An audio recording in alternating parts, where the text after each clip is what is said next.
Olá, seja bem-vindo a mais um podcast do Instituto Perspectivas em Desenvolvimento Humano. Hoje nós iremos abordar duas profissões do cuidado que comemoram suas datas nos dias 27 e 31 de agosto. Hoje nós iremos abordar um pouco sobre a formação do psicólogo e do nutricionista no Brasil. Cuidar é verbo delicado, é escutar o silêncio do outro, oferecer presença, nutrir com respeito. Hoje celebraremos duas profissões que são, antes de tudo, ofícios do cuidado: a psicologia e a nutrição. Gente que cuida da gente, porque tem dor que não aparece no exame de sangue e tem falta que não se mede só na balança. Hoje é dia de homenagem. Recebemos aqui 3 profissionais que escolheram a escuta, o acolhimento e o cuidado como profissão. E hoje nós temos aqui o João Schuster, psicólogo clínico, especialista em terapia comportamental pelo ITCR e mestrando pela Universidade Estadual de Londrina. Seja bem-vindo, João. Obrigado, bom dia. Bom dia. Temos também a Juliane Viesli, psicóloga clínica, mestre e doutora em psicologia, docente de curso de graduação e pós-graduação em psicologia há mais de 20 anos. Seja bem-vinda, Juliane. Obrigada, Kelly. E temos a Letícia Briguente, que é nutricionista pediátrica, especialista em saúde da mulher e da criança pela residência multiprofissional em saúde do Hospital Universitário da UFSC, realizou estágios extracurriculares no Hospital Infantil Joana de Guzmão e no Instituto de Pediatria e Puericultura da Universidade Federal do Rio de Janeiro. Seja bem-vinda, Letícia. Obrigada, Kelly. Bom dia, pessoal. Muito obrigada também. A formação de um cuidador não acontece só nos livros. Ela acontece no olho, no estágio que emociona, na dúvida que aperta e na primeira escuta que transforma. João, como foi o seu caminho até se tornar psicólogo clínico? Caminho longo. Acho que tem coisas na formação do psicólogo que a gente vai aprendendo ao longo da formação. Deixa eu contar um pouco, então, o que me levou até a psicologia.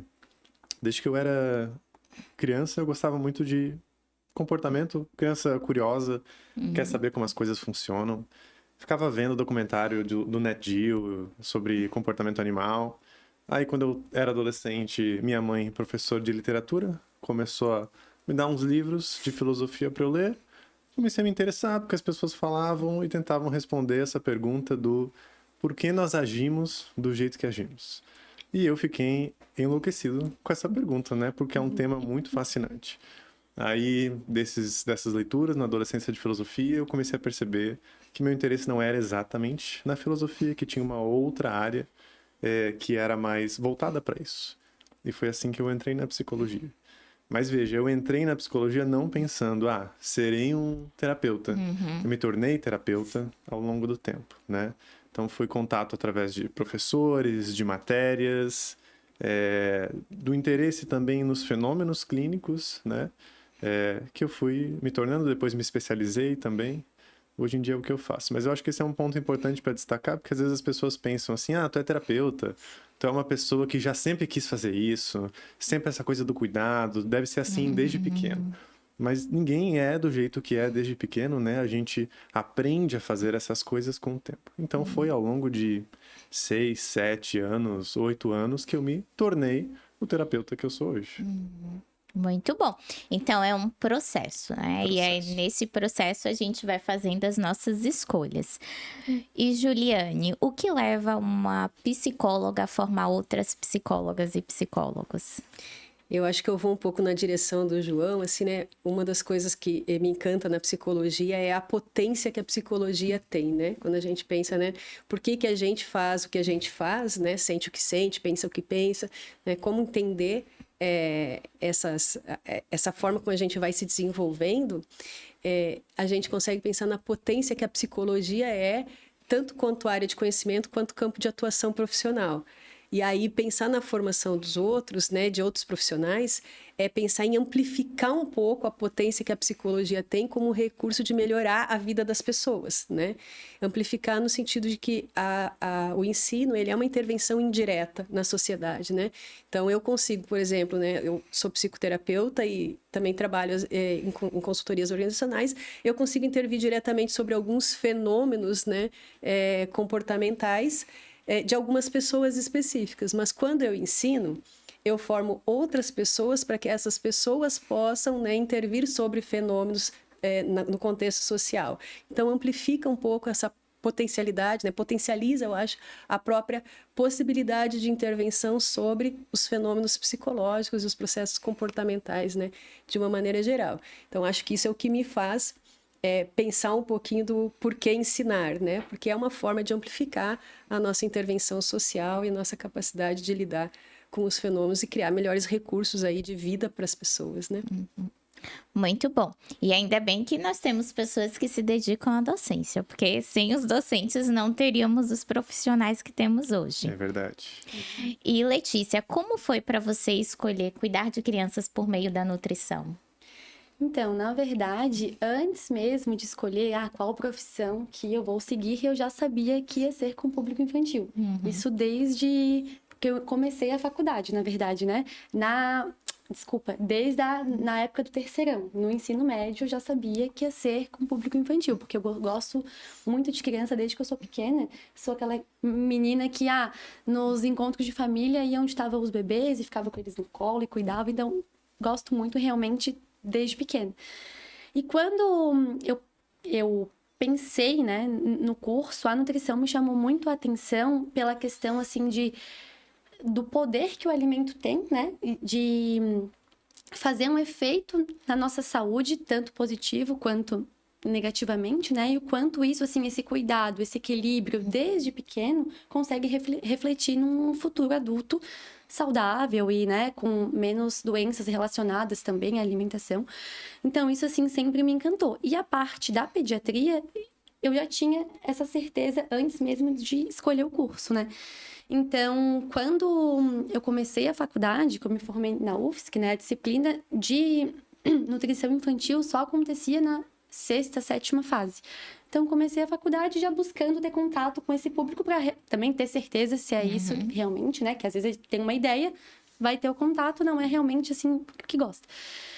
E aí, busquei estágios e projetos de pesquisa, tudo com esse público logo no começo da faculdade. E aí, com toda, assim, a formação, com os anos de estudos, eu percebi que é realmente o que eu gostava de cuidar desde o início. Gosto da parte de introdução alimentar, gosto da parte de seletividade, gosto ali dos pré-adolescentes. Então, esse universo infantil com a nutrição é algo que eu sinto que dá pra gente ter um cuidado pensando no futuro e, ao mesmo tempo, já fazendo uma prevenção desde o início, né? E não pegar depois, assim, que os hábitos já estão completamente instalados e uma rotina alimentar já fixa, né? Muito bem. E você teve alguma, assim, experiência que você considera, assim, que foi marcante durante esse período? Porque você, mesmo sabendo que queria trabalhar com crianças, você se expôs durante a graduação a isso para poder ter essa certeza. Sim, com certeza foi o estágio no hospital infantil, né? Que assim foi onde eu me apaixonei, tive certeza que depois eu ia fazer a residência em pediatria, que eu fiquei 2 anos no hospital infantil e lidando todos os dias, né, com as crianças, até em situações mais adversas de doenças, né? E ali me marcou porque eu tive a certeza que seria o público infantil e também ali na metade da faculdade eu já sabia que, possivelmente eu vou fazer uma residência hospitalar em pediatria. Então foi meio que o meu norte também de um futuro pós-faculdade, né? Entendi, que maravilha. Então, muitas vezes as pessoas, elas pensam, eu quero trabalhar na área de psicologia organizacional, mas elas não buscam se expor a essas áreas para que elas possam, de fato, experimentar o dia a dia, as consequências. Então, muito bacana a sua experiência e serve de modelo para outras pessoas também. E aí, uma coisa que eu acho interessante também é porque aí no estágio final da faculdade, que a gente também passa pela parte clínica, eu resolvi fazer com adultos idosos. Porque eu já tinha bastante experiência com infantil, assim, vou também ter esse contato com os adultos, com os idosos, e para ver como é que é, né? Para experimentar, né? Experimentar também. E gostei, super interessante também, mas daí eu tive certeza, né? Eu gosto mesmo do infantil. Mas esse ponto é muito importante, né? Além de terapeuta também, eu tive formação em orientação profissional. Ainda faço, muitas vezes são demandas que vêm misturadas com as clínicas, né? Mas a principal coisa que a gente conseguiu estudar, desenvolver, derivar da psicologia, da orientação profissional de carreira, é que esses nossos desejos, anseios, precisam de exposição. A gente precisa entrar em contato com as coisas para ver se a gente realmente gosta delas, né? E às vezes não é só entrar em contato, eu só vi umas informações aqui, já é suficiente. Às vezes é tentar um pouquinho mais, né? É fazer um pouquinho da coisa. Porque senão não tem como a gente decidir se aquilo realmente produz as consequências que nós queremos ou não. Muito bom. E você, João, qual foi assim, a experiência marcante, assim, que você pensa assim, não, depois dessa experiência que eu entendi que eu quero ser psicólogo clínico, quero ser psicoterapeuta comportamental? Nossa, eu acho que não teve uma experiência específica, tá? Mas eu lembro de uma muito marcante, que foi no meu estágio. Eu fiz estágio em clínica e quem me supervisionou foi a Olga. E quando tu começa no estágio, assim, tu não sabe muita coisa, né? A formação da UFSC, ela é generalista, então eu não tive uma formação ampla em clínica. O estágio foi meu primeiro contato mais concreto com clínica, né? E a psicologia tem várias abordagens, então já é uma coisa mais nichada também. Então eu lembro que tinha alguns momentos que a minha supervisora falava assim, ó, não, tu tem que fazer isso daqui, tu tem que falar sobre esse tema, era um tema muito difícil para eu falar sobre, porque era sobre suicídio. E eu fiquei receoso. E passou 1 ou 2 sessões eu enrolando e eu não queria tocar no assunto, porque eu também estava com medo de falar sobre aquilo. Mas a minha supervisora insistia, não, isso é importante, isso faz parte do processo terapêutico, vocês dois precisam de coragem para falar sobre isso. E eu lembro que um dia eu pensei, eu tenho que fazer isso, é hoje. Eu fui e eu falei, foi difícil, cliente muito emocionada, eu também me emocionei, a gente sente muito as dores do cliente quando conversa com ele. Sim. Mas aquela foi uma sessão transformadora e mudou muito o vínculo que eu tinha com a cliente. E foi aí que meio que virou uma chave para mim, que vi assim, ok, esse é um trabalho que eu vou ter que fazer coisas muito desconfortáveis para mim, pelo bem de outra pessoa. E desconfortáveis para o outro também, né? Exatamente. Para mim e para o outro, pelo bem do outro e pelo meu bem também. Eu também desenvolvo meu repertório, me desenvolvo como pessoa fazendo essas coisas. Então, esse foi um momento muito marcante. Para mim, até hoje, assim, quando eu penso na minha trajetória, eu lembro dessa pessoa e dessa sessão especificamente. E é uma experiência bem marcante, assim, porque também evidencia a sensibilidade do psicoterapeuta e o quanto um processo psicoterapêutico, um processo de acompanhamento com uma nutricionista, tem como objetivo o benefício, seja do paciente, seja do cliente. E isso requer do profissional muito trabalho interpessoal, muito desenvolvimento interpessoal para poder você saber separar o que é sua vulnerabilidade, o que você precisa desenvolver enquanto habilidade e esses momentos aí que são cruciais no processo de acompanhamento. Porque eu imagino que a Letícia também deve ter situações que a criança não quer comer uva e é um exemplo, né? E mas vai precisar, né? Tem, assim, as questões, por exemplo, com os transtornos alimentares que começam bem precocemente, né? Então, às vezes, é muito difícil para um nutricionista poder dar conta, às vezes, né? Você não tem como não ter o envolvimento afetivo, porque tem muitas questões ali que precisam ser revistas, né? E aí, acho que cabe pontuar, né? Estamos aqui, psicólogos, nutricionista, tem essa expressão na nossa área do organismo como um todo, né?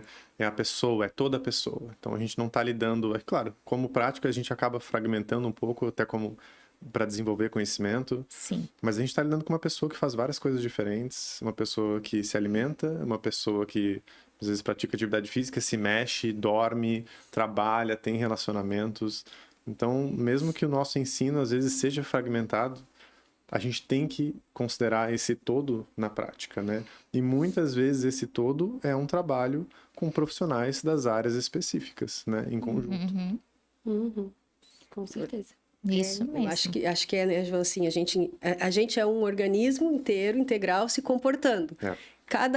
Acho que cada área ele vai olhar um pedacinho desse organismo, mas aquele pedacinho ele só funciona em interação com as outras partes, né? Exatamente. Exato, mas assim também se a gente olha só o pedacinho que é da nossa especialidade, a gente perde muitas outras coisas que às vezes a gente consegue até ter uma abordagem melhor da nossa profissão se a gente perceber também os outros fatores daquela pessoa, né? Sim. E não ficar só focado, exemplo, não, eu vou olhar só a parte nutricional e vou esquecer todo o resto porque a minha especialidade é a nutrição, né? Sim. Tem que Isso. olhar como um todo para que a gente conseguir ajudar da melhor forma, né? Sim, com certeza. E aí eu acho que vem uma discussão também um pouco Isso. quando eu falava, né, Kelly, assim, da potencialidade da psicologia, porque assim, a psicologia é uma ciência básica, né? Isso. Ciência básica porque, como área de conhecimento, a gente produz conhecimento que acho que todas as profissões consomem, né? Porque uma nutricionista, para ser nutricionista, precisa ter conhecimentos da psicologia, né?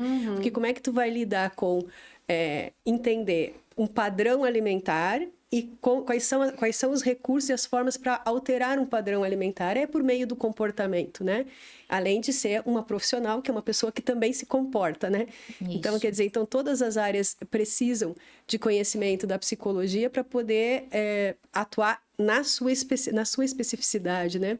Então, por isso, acho que eu falo da potência da psicologia, porque é uma ciência básica. Quer dizer, um arquiteto precisa de conhecimento da psicologia? Precisa, porque quando ele vai planejar um espaço, esse espaço ele pode proporcionar sentimentos mais agradáveis ou mais desagradáveis para as pessoas que vão conviver naquele espaço, né? Pode facilitar a interação ou dificultar a interação das pessoas que convivem naquele espaço, né? Um programador, ele precisa de conhecimento, quer dizer, ele vai desenvolver programas que para aumentar ou para facilitar a usabilidade e facilitar a vida das pessoas, né? Então, ele também precisa entender do comportamento humano para dar conta, né, de ser um programador, ser um nutricionista, ser um educador físico, ser um médico, ser, né, enfim, um arquiteto, um engenheiro, né? Então, por isso que eu acho que a potencialidade da psicologia, assim, ela é muito, muito grande, né? Eu acho isso maravilhoso da psicologia. Né? Eu conheço um pouco vocês duas, Letícia, não sei tanto, né? Mas eu acho que vocês também são muito apaixonadas pela área, como eu sou. Né? E eu acho fascinante, porque está em tudo. Né? As pessoas até brincam, às vezes porque eu sou terapeuta, daí eles falam assim, tu tá sempre analisando as pessoas, tá conversando, e eu falo o seguinte para as pessoas, cara, não é que eu tô analisando, mas pensa o seguinte, um arquiteto estuda arquitetura, caminha pelas ruas, ele olha para os prédios, ele enxerga a arquitetura. Eu enxergo o comportamento, não é que eu estou analisando, formulando um caso, mas eu estou vendo o comportamento, eu estou vendo uma coisa que é meu objeto de estudo, é meu objeto de trabalho, e comportamento está em todo lugar, onde tem pessoas, e se não tem pessoas, tem produtos do comportamento das pessoas. Então está o tempo todo. Eu estava conversando com uma amiga minha que é psicóloga, falando de um caso, assim, de seletividade alimentar, que é, assim, mais desafiador, né? E aí eu fui falando, como é que eu conduzi? Daí ela, nossa, tu fez quase uma sessão de psicologia junto. Foi esse comentário dela. Eu falei, não tem como dissociar isso, né? Durante a consulta, não? Porque é a tecnologia comportamental em si que acaba diretamente contribuindo para as mudanças de comportamento. E quando vocês estavam falando, eu pensei assim, nossa, ou a gente é muito apaixonado pela psicologia, porque realmente você consegue ver psicologia em tudo, né? Enfim, é no ambiente, nas relações de trabalho, na relação com a comida. E fiquei pensando também um pouco que para nós que somos cuidadores, muitas vezes nós somos o próprio instrumento de trabalho, né? E o quanto que a gente precisa desenvolver esse comportamento também de autocuidado, porque a gente sempre tá olhando para o outro, né? O João foi falando da experiência dele na clínica, eu fui lembrando das minhas experiências também, porque geralmente quando as pessoas saem do consultório, elas acham que acabou, né? A Juliane não vai mais lembrar de mim, a Letícia também não, e aí é a segunda parte do trabalho, né? Que são os bastidores. Porque muitas vezes a gente tá acompanhando uma pessoa e a gente vai levar 24, 48 horas durante a semana pensando em estratégias e em formas de como ajudar aquela pessoa a desenvolver o que ela precisa. Sim. E aí, falando um pouco assim de autocuidado, o que que vocês imaginam ou que vocês sugerem para profissionais que estão aí na psicologia e na nutrição? Que práticas de autocuidado vocês acham que contribuem para melhorar a vida do psicoterapeuta, do nutricionista e, por consequência, a qualidade da relação que ele tem com o paciente, com o cliente? Bom, eu acho que a gente tem que tomar um pouco de cuidado com esse termo autocuidado, porque ele tomou uma proporção tão grande nos últimos tempos que o autocuidado se tornou uma obrigação de tarefas a cumprir. Performar, né? É isso, É a rotina performar. de autocuidado. E ao invés de a gente proporcionar bem-estar, a gente está criando mais, né, atividades, cobranças, enfim. Mas do ponto de vista da psicologia, né, eu acho que a gente tem aí, tradicionalmente, né, alguns recursos que a gente usa de autocuidado, para autocuidado no exercício da profissão, que tem a ver com fazer a sua própria psicoterapia e fazer supervisão clínica, né? Então, eu acho que esses dois contextos, para quem trabalha principalmente no contexto clínico, né, eu acho que é muito importante, porque ajuda, porque a gente também além da gente buscar recursos para ajudar o outro, a gente também é tocado pelo outro nas nossas vivências, né? Porque muito, né? Eu costumo brincar com os alunos assim que a gente vai se redescobrindo a partir da história do outro, porque o outro vai tocando em alguns contextos que aí vai lembrando, né? A gente vai relacionando com a nossa experiência de vida. E aí eu tenho que saber separar, né? O que eu estou vivendo, sentindo que é da minha experiência e o que é da história daquela pessoa que está na minha frente, né? Que está ali. Então, eu acho que essa separação é importante. A supervisão ajuda um pouco isso e a psicoterapia ajuda também a tentar entender um pouco da sua história para poder, né, olhar para esse contexto de uma determinada forma com essa separação, né? Sim, Sim. é verdade. Acho que para o terapeuta especificamente, o fazer terapia faz uma boa diferença. Eu não acho que necessariamente tu tem que ter uma terapia semanal o tempo todo pro resto da tua vida. Mas é que a psicoterapia, ela é um contexto muito propício para desenvolver um repertório que é importante para o cuidar de si, que é o se observar. Né? Então, ter uma experiência em psicoterapia, ou já ter desenvolvido isso também bem em outros contextos da vida, facilita muito que tu consiga ver como esses casos estão te afetando. E eles afetam muito, né? Eu já tive sessões de clientes que foram muito terapêuticas para eles e para mim, né? Quando os nossos clientes sofrem, a gente sofre também. A gente sai, sessões pesadas. Nossa, eu tive sessões já que eu saí, eu fiquei 20 minutos deitado no sofá, cobrindo minha cara, só pensando no que tinha acontecido. Mas quando os clientes estão felizes, estão melhores, estão conquistando as coisas deles, a gente também fica feliz, né? E é uma relação muito legal, porque eles também ficam felizes por nós, né? Falei recentemente do meu mestrado para vários clientes, eles ficaram super felizes, e dá para ver quando é uma expressão genuína, né?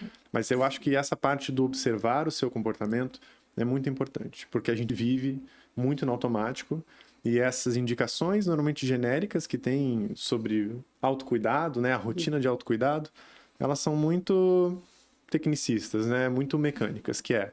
Autocuidado é você acordar a tal horário, é você passar isso aqui no rosto, é você sair para nadar ir para academia, fazer atividade física. Isso, ir para academia. Fazer... Isso, mas isso são coisas que as pessoas fazem, às vezes, quando elas estão cuidando de si, né?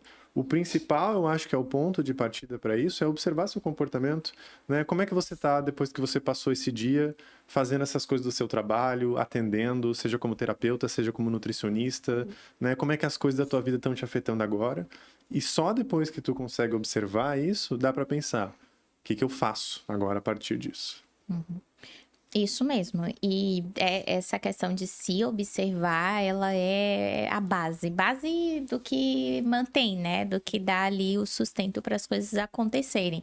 Porque, inclusive, se você não consegue se observar, identificar o que está sentindo, como que você vai ensinar o outro a fazer esse processo?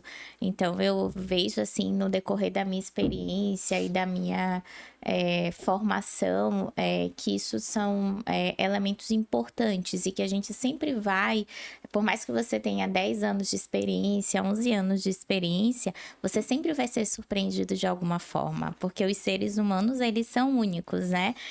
Especiais, individuais, enfim. Então, por mais que às vezes as situações pareçam semelhantes, né? Você vai ver que cada pessoa tem uma especificidade, que essa especificidade pode te tocar de alguma forma. Sempre tem desafios. Né? Com certeza. Enfim. E você, o que você sugere aí para as nutricionistas, enfim? Eu ia falar exatamente isso, né? Fazer terapia.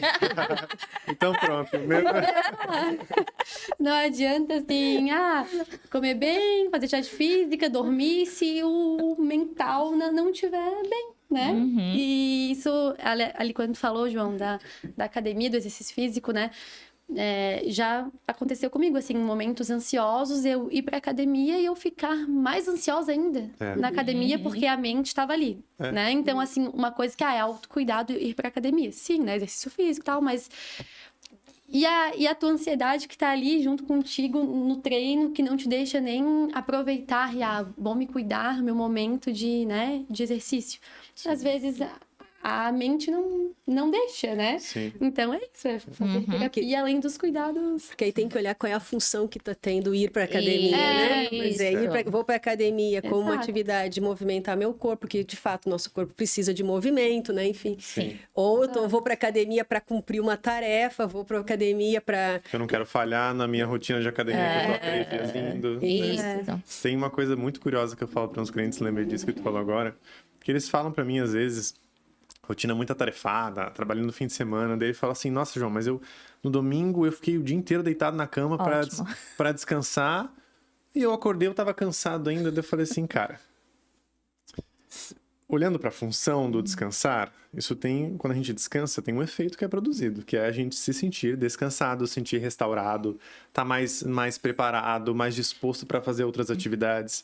Se tu tá fazendo uma coisa e tu tá saindo dessa coisa cansado, tu não tá descansando. Isso não é descanso, né? Não é uma coisa que a gente olha e fala pela forma que é descanso. Academia é descanso, sair para caminhar é descanso. Então, o descanso tá no efeito, né? Não é só a forma das coisas. E essa discussão é bem importante, porque muitas vezes na sociedade a gente utiliza muitos rótulos, né?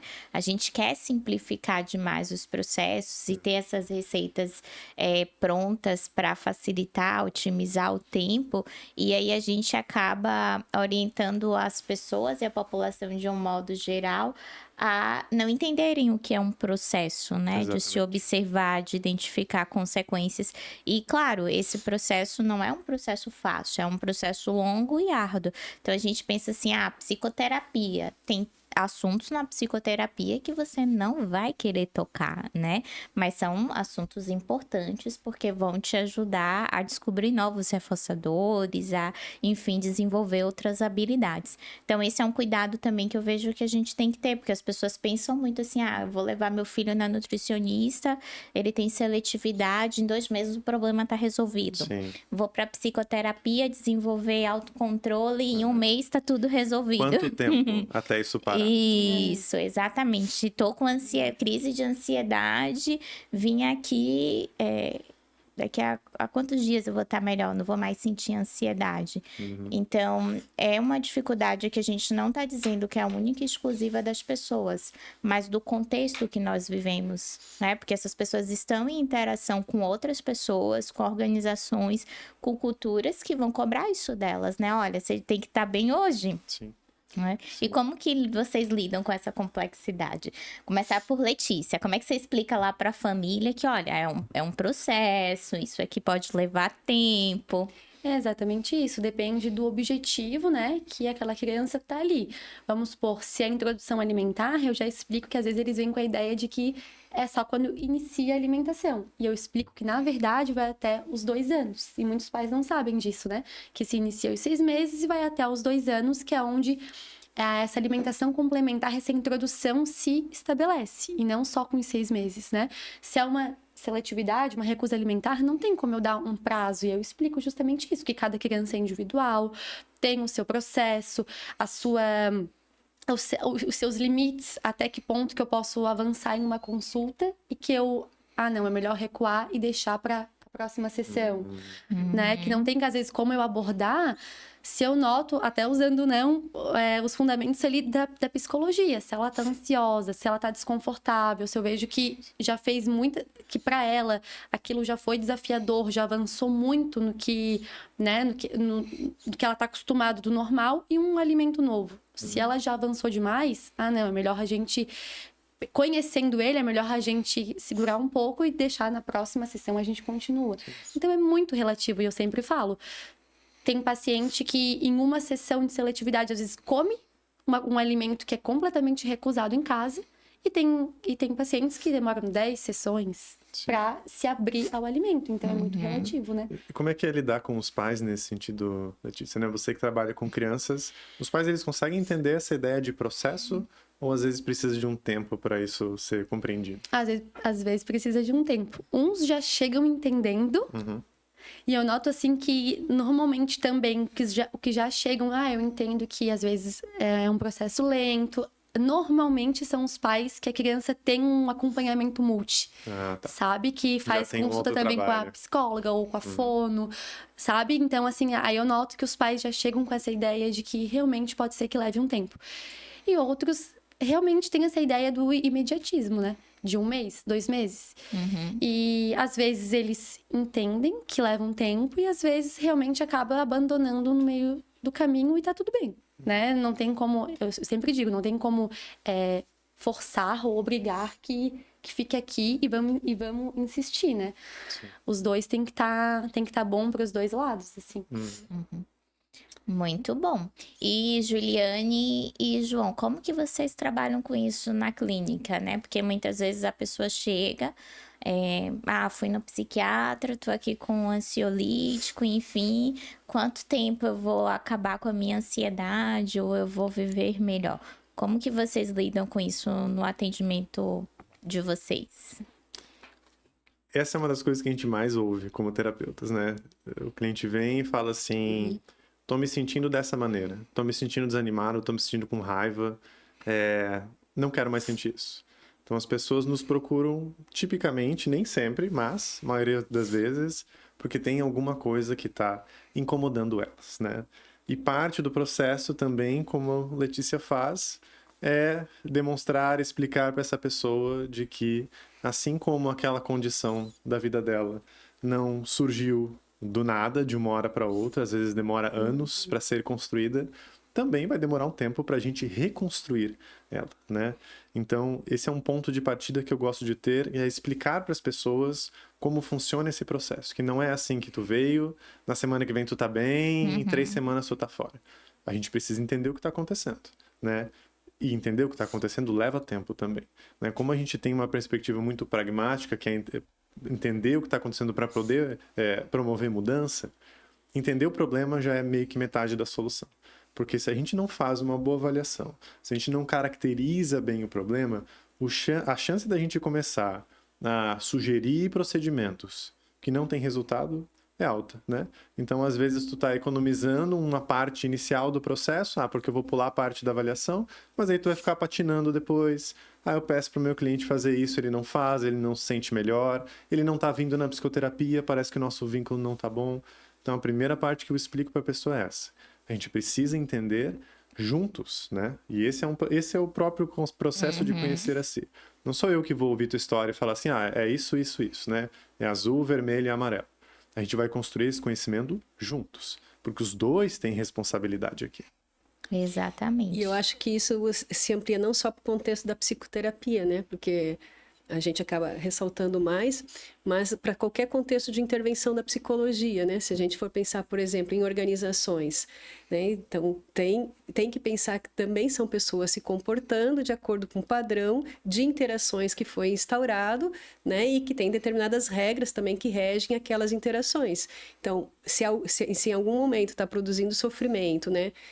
Para qualquer pessoa ali daquele grupo, também tem que pensar que uma mudança também é um processo, né? Dentro de uma organização, dentro de uma escola, dentro de qualquer instituição que seja, né? Enfim. Sim. Em que a gente possa trabalhar com o comportamento humano, né? Ou não só a instituição, mas qualquer local, lugar, né? Ou com qualquer organismo, né? Sim. Quer dizer, é um processo porque tem uma aprendizagem que mantém, né? Que desenvolveu e que mantém aquele comportamento, seja ele na empresa, seja ele na escola, seja ele no hospital, seja ele no CAPS, seja ele... E que precisa de pensar recursos e a alteração daquele repertório aprendido e mantido há um longo tempo, né? Ele não se dá do dia para a noite, né? Acho que esse é o ponto que ele destacou no começo. Tudo que a gente está falando aqui da nossa trajetória, das intervenções profissionais, é processo, né? Isso. As coisas não acontecem de uma hora para outra, elas se desenvolvem ao longo do tempo. E é processo não só pensando no passado, mas de que as coisas estão acontecendo agora. Nosso repertório está sendo impactado nesse momento que você está ouvindo ou assistindo isso, que a gente está conversando aqui entre nós. E essa é uma das partes mais importantes para a pessoa entender em qualquer intervenção profissional. E eu também destaco a importância do vínculo, como o João falou ali no momento da avaliação, porque o vínculo é justamente essa relação de confiança que vai sendo estabelecida entre o profissional e o cliente ou o paciente. Então, muitas vezes, a gente também minimiza a importância do vínculo, e eu sempre costumo falar para as famílias, quando eu atendo crianças e adolescentes, é assim: não espere que ele me conte tudo na primeira sessão. Eu sou uma pessoa desconhecida. Sim. Então, eu sempre enfatizo que eu preciso desenvolver essa relação de confiança. A pessoa precisa confiar em mim, se sentir à vontade comigo, para que a partir daí ela comece a falar também um pouco sobre o que ela pensa, sobre o que ela sente. Porque se a gente for parar para pensar, a relação psicoterapêutica, ela é análoga a outras relações que a gente tem na vida. Com o diferencial de que eu tô me relacionando com um profissional. E você não vai chegar e contar todos os seus problemas e as suas dores para uma pessoa desconhecida, né? Acontece, mas é raro, Sim, né? sim. Então, eu já tive situações de clientes stalkearem a minha vida. Já aconteceu comigo. Já aconteceu com você? Antes de ir para a sessão de psicoterapia. Joga o nome no Google, começa a pesquisar rede social. Aham. Inclusive, já tive pessoas que vieram por características específicas e eu pensei, minha nossa, como que descobriu isso da minha vida? Então, para ilustrar o quanto que essa relação é uma relação importante para a pessoa. Sim. E é uma relação que também requer tempo para ser construída. Então, quando a gente fala assim, tempo de psicoterapia, enfim, quando que eu vou parar a psicoterapia, a gente não tem uma resposta exata, né? Porque a gente tem o tempo para construir o vínculo, o tempo para fortalecer E que é o vínculo. variável de cada pessoa, né? Exatamente. Que tem relação com a história de cada pessoa, né? Como a pessoa foi construindo as interações dela com os outros, Sim. né? E leva Isso. tempo, né, para construir. Isso. E algo assim importante nesse vínculo e nessa relação é que com criança e adolescente a gente está muito adaptado a trabalhar em equipe multiprofissional, interdisciplinar, discutir situações específicas, e a gente tem que ter o maior cuidado no sentido de compartilhar somente o que é relevante, né, para outro profissional entender, para não quebrar esse vínculo. E pela minha experiência eu vejo muito pouco quando a gente está atendendo adultos essa interlocução profissional. E tem uma frase do Hélio Guilhardi que eu acho interessante, que ele diz, né? Nós não trabalhamos com psicoterapia individual, nós trabalhamos com o indivíduo no contexto. E muitas vezes isso vai significar conversar com um psiquiatra, conversar com a esposa, com o esposo. E aí, se você não tem um bom vínculo com o seu cliente, dificilmente ele vai permitir que você converse com um psiquiatra, que você converse com um endocrinologista, que você converse com a esposa. Sim. E com ex-terapeutas, então. E com ex-terapeutas, isso. Sim. Eu acho que tem uma barreira cultural muito forte em relação aos adultos de ter ajuda, né? E ter ajuda não só dos terapeutas, do nutricionista, de um fisioterapeuta. Parece que com as crianças e adolescentes, eles são menores, eles precisam ser cuidados, então tudo bem, faz esse trabalho multiprofissional, mas quando chega no adulto, não. Aí o adulto, por algum motivo, ele é diferente, né? Ele vai fazer um esforço muito grande para ir na nutricionista quando a coisa já está estourando. Dificilmente ele vai fazer um trabalho preventivo. Tanto com a nutricionista, quanto com o fisioterapeuta, com o psicólogo, com o médico. Então, essa é uma barreira muito grande para trabalhar com adultos, né? Às vezes, de resistência a ter contato com outros profissionais quando a especialidade deles é necessária. Isso. E é uma barreira também que a gente precisa quebrar, né? Vamos pensar, a audiência que está nos escutando muitas vezes, quando o psicólogo ou nutricionista pensa em conversar com outra pessoa, é para o benefício do cliente, né? Então, imagina a nutricionista que está atendendo um adulto e esse adulto não é quem faz a própria comida, é uma funcionária na casa dele que faz a própria comida. Então, aí se torna muito interessante essa orientação da nutricionista direto ali à funcionária. E a mesma coisa quando a gente está em psicoterapia, né? Então, às vezes a gente está atendendo uma pessoa que sozinha não consegue levantar. Então, não tem como. A gente vai ter que conversar com outros familiares ou cuidadores ali envolvidos. E mesmo quando a gente está com uma pessoa adulta no consultório, à medida que essa pessoa vai mudando o seu comportamento, ela vai implicando no comportamento dos outros, né? Porque vai implicando sobre os outros. Porque é um sistema de interação familiar, né? Sim. Familiar, de trabalho, enfim, todas as relações que ela circula, né? Então, uma vez que ela vai mudando a forma como ela age com o mundo, vai implicando, respingando nas demais pessoas da convivência daquela pessoa. Então, Sim. então por isso nunca é individual, né? Isso, Nunca é só a pessoa envolvida isso. no processo, né? Isso, exatamente. E isso na prática é você olhar para a pessoa como um todo. Né? Porque na teoria, digamos assim, é muito didático, né? Você isolar ali as variáveis econômicas, as variáveis sociais, mas como que na prática, de fato, eu tô fazendo isso?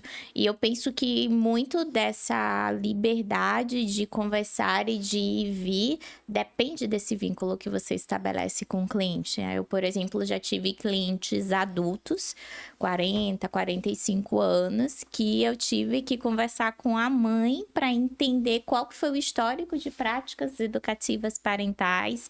Tive que conversar, às vezes, com o cônjuge para poder entender, porque muitas vezes também a pessoa ela não consegue relatar tudo na sessão. E muitas vezes a gente ter diferentes fontes ajuda a gente a ter uma melhor avaliação, um melhor desenho do que realmente está acontecendo. Ou do próprio processo, né? Porque às vezes assim, a pessoa começa a mudar um repertório dela e aí o outro começa a ser uma barreira, né?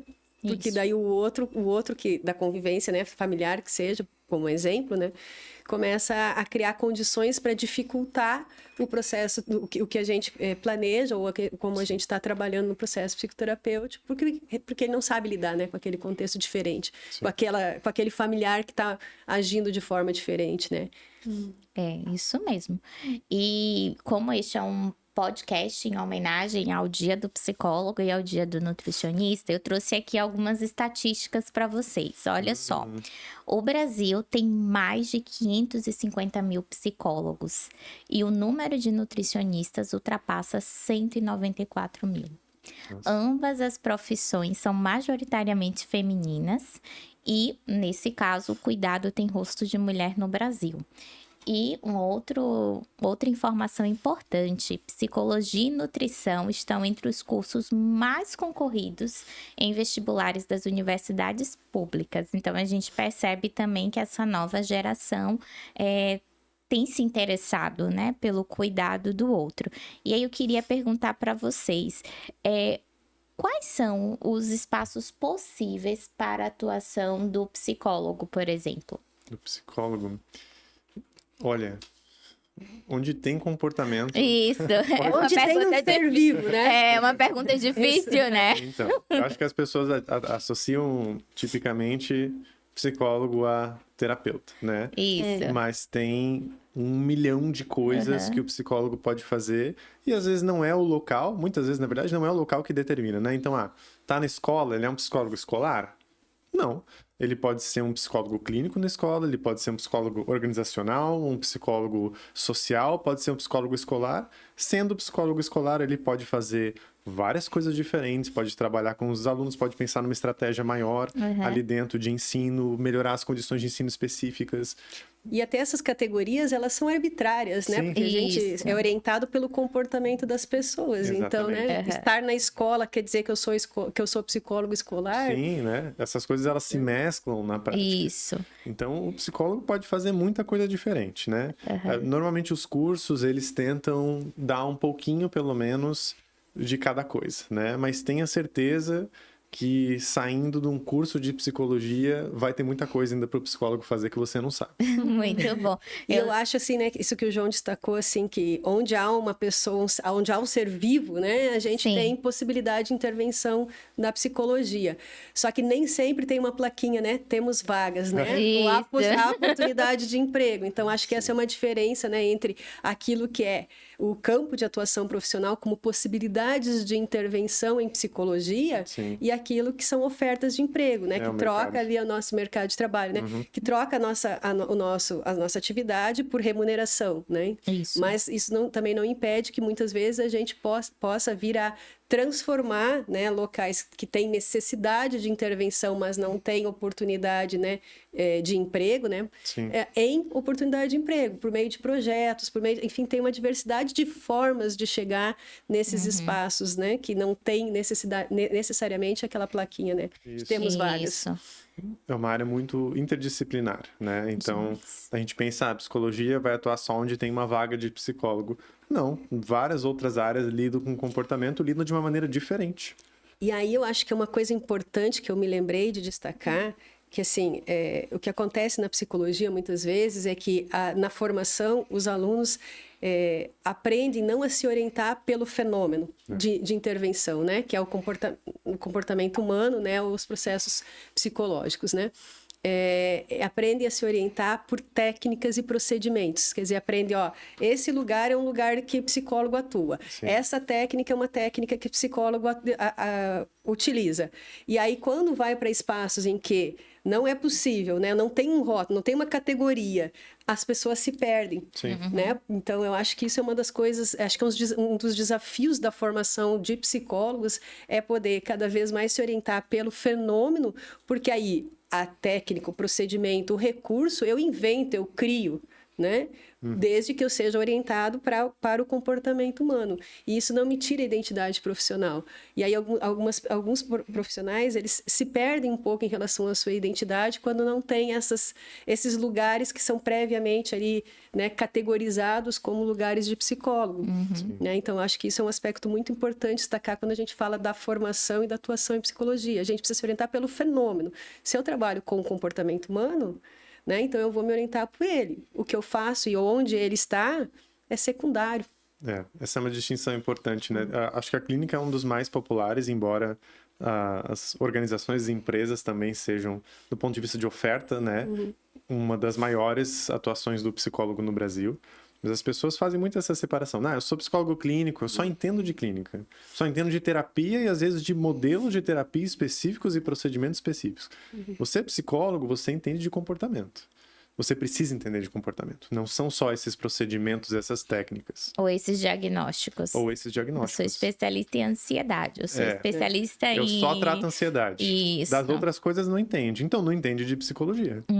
Não é orientado pelo comportamento. Isso é um destaque importante a se fazer, porque inclusive a população ela tem sido educada nesse sentido procurem um psicólogo que seja especialista em ansiedade, procurem um psicólogo que seja especialista em transtornos alimentares. Sim. Isso que vocês estão ressaltando é bem importante, né? O psicólogo, ele precisa entender do fenômeno psicológico, né? E a depender da abordagem, vai ser o comportamento, a outra abordagem vai ser crenças, enfim.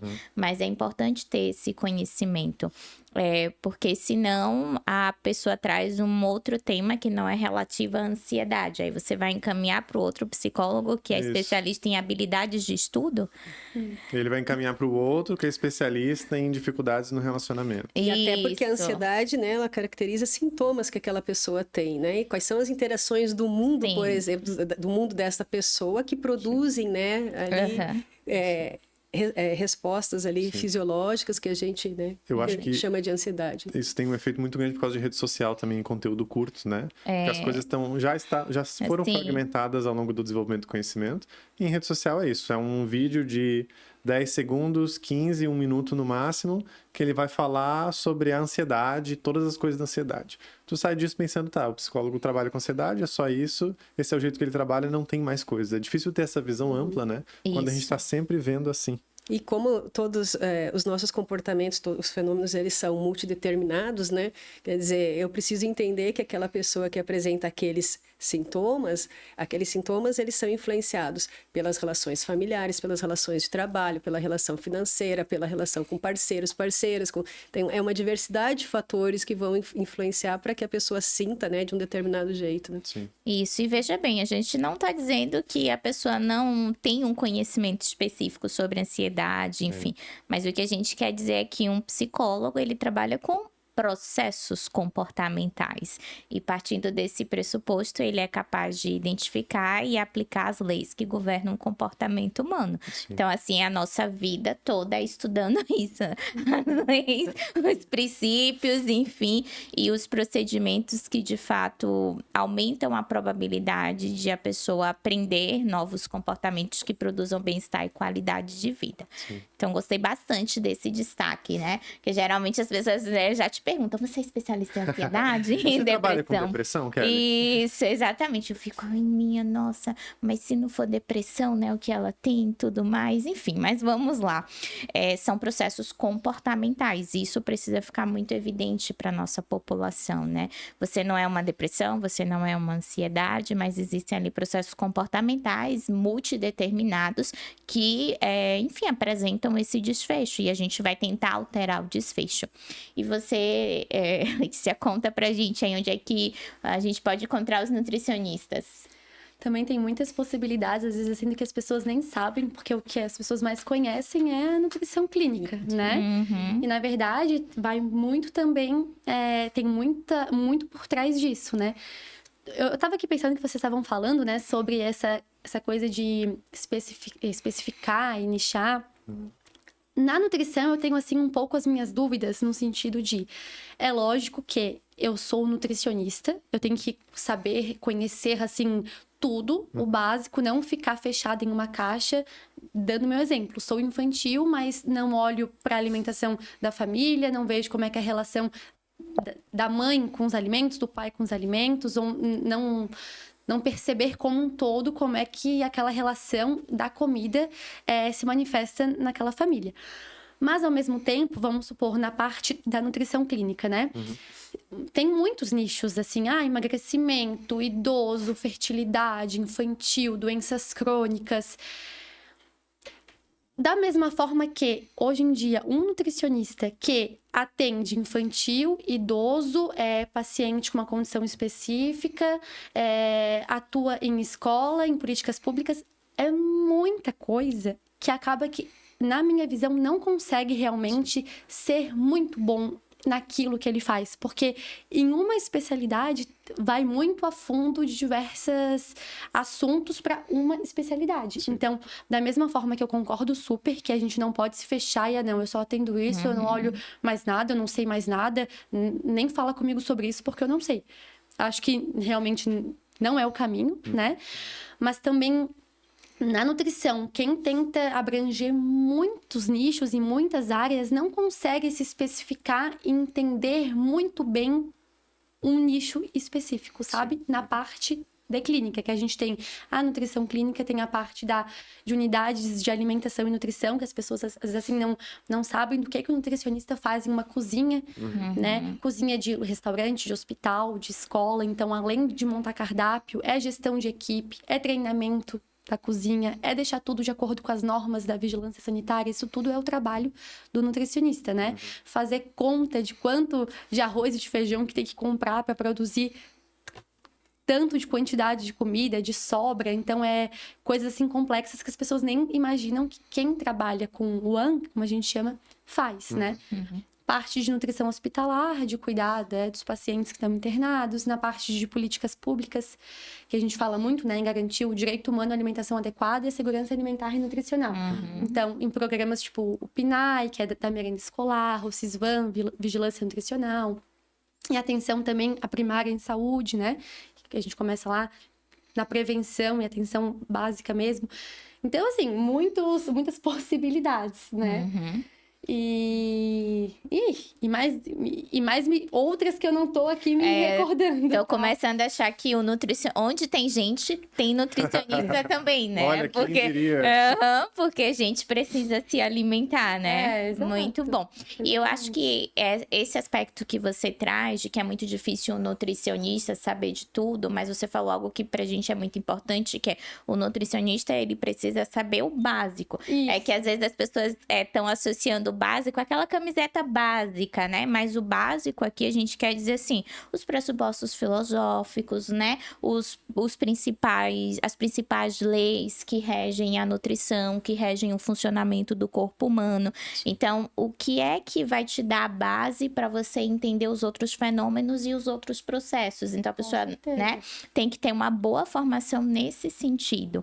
E eu me lembro assim que na minha formação, né, eu fiz a minha graduação na Universidade Federal da Bahia. Claro, a gente sofre muito, mas depois a gente é muito grata por tudo que a gente vivenciou, né? Enfim. E eu me lembro assim, eu não trocaria o meu currículo de psicologia por nenhum outro. Por quê? Nós tínhamos aula na medicina, na estatística, nós tínhamos aula na filosofia, na sociologia, porque era justamente o foco, assim, o que são os princípios básicos para quem trabalha com pessoas e vai trabalhar com comportamento humano, que você precisa desenvolver, que você precisa aprender para que você possa ser capaz de avaliar e intervir sobre aquela realidade, aquele processo comportamental. Sim. Então, eu acho que isso se perdeu muito ao longo do tempo, inclusive nas formações. Hoje, quando a gente pensa no curso de psicologia, anatomia e eu assim, a experiência marcante da minha graduação, meu primeiro cadáver. As pessoas perguntam, mas por que tinha um cadáver? Enfim, né? Porque nós tínhamos aulas de anatomia e parte dessas aulas você fazia dentro de um laboratório, porque você precisava entender, né, como que o corpo estava anatomicamente. E depois eu pensei, nossa, fez muito sentido para mim depois, porque quando a gente vai trabalhar com alguém que tem ansiedade, né, fisiologia também, né, eu tive fisiologia, enfim, genética. Eu tive uma experiência de aconselhamento genético, fiquei 6 meses trabalhando numa instituição análoga à APA em Salvador, né? Mas um psicólogo ou um estagiário de psicologia nessa condição.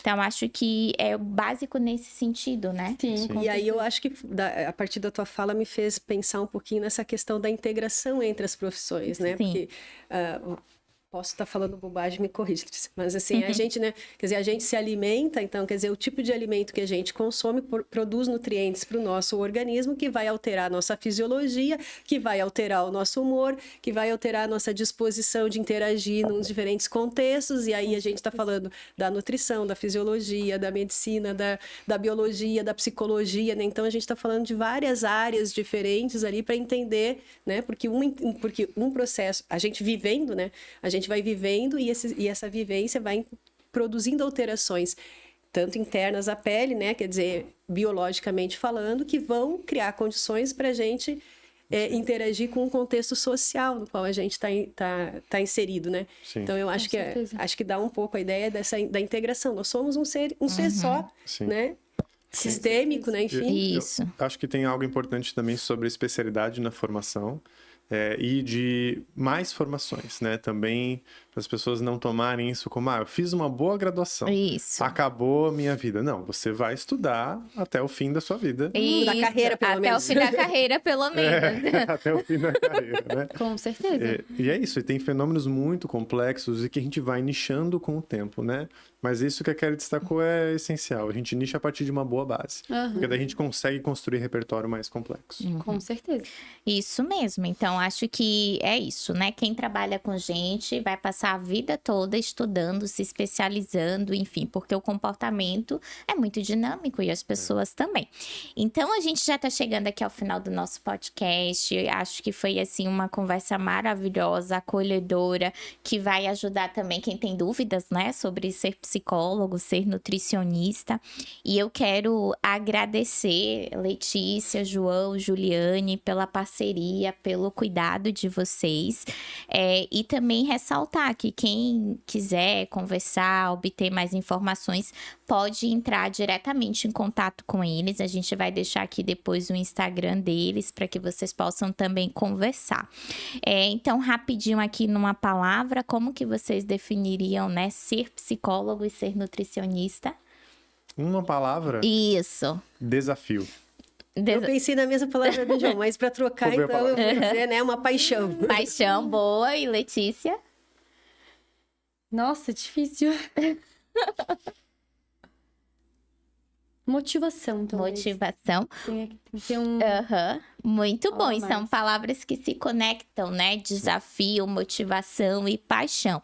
Então, que vocês percebam quanto que nós somos apaixonados pela nossa profissão e que continuem nos acompanhando aí nas principais redes. Um abraço e até a próxima. Tchau, tchau.